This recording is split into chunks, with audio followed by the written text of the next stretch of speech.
городом. Вам слышно, надеюсь. Так, Красивое здание со спутниковыми антеннами. Мы будем идти все по побережью, я вам буду рассказывать. Это наш аквариум. Он был построен в 1898 году. Инициаторами постройки создания этого здания были Ковалевский и Микуха Маклай.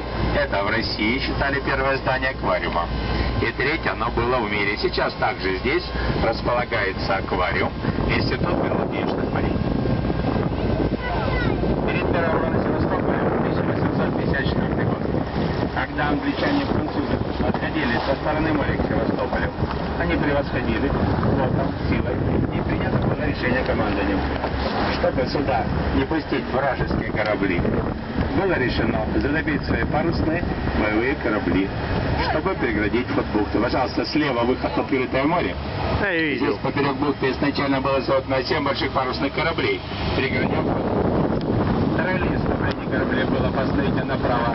Вот, а здесь сейчас стоит памятник затопленным кораблям. Вот этого места до северной стороны еще затопили 8 больших кораблей, не считая маленьких. Торчали из воды мачты, что преградило вход англо-французской эскадре. И французы приняли решение о наступлении на город сушу со стороны Балаклавы.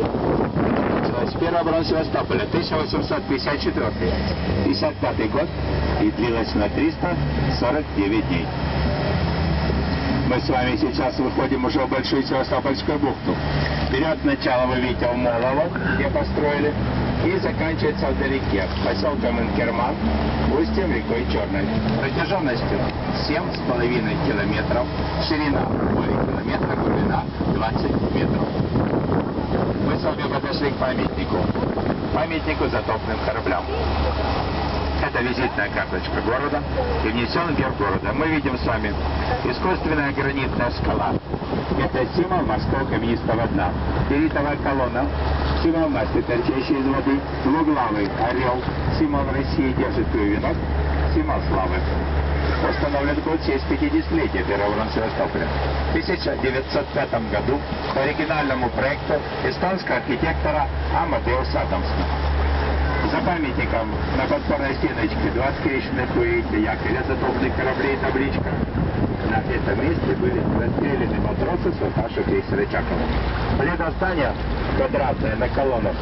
Это трибуна главнокомандующий Черноморским флотом. Он принимает с ней парад, который будет проходить 9 мая вот именно в этой Севастопольской бухте. Здесь присутствовали всегда и Шойгу, и Путин, ну все президенты Украины тоже.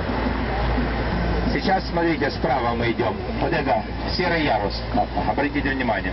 Это была самая мощная Николаевская крепость. Ну, чтобы вы имели представление, смотрите на левую сторону. Вы видите, вот крепость двухэтажная на северной стороне. И вход в бухту преграждает. Это 2 из 5 сохранились. Так вот, давайте мы к ним еще вернемся. Посмотрите направо. Здесь была самая мощная. Это была крепость 450 метров длиной.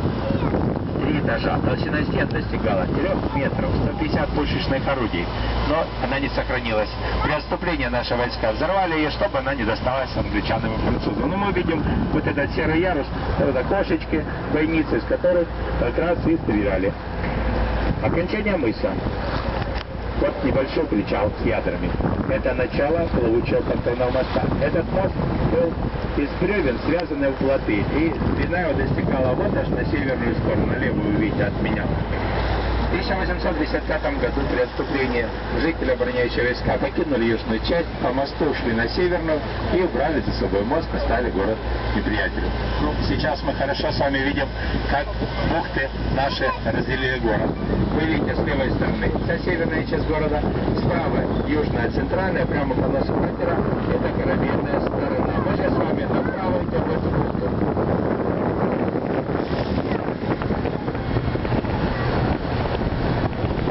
Эта бухта называется Южная.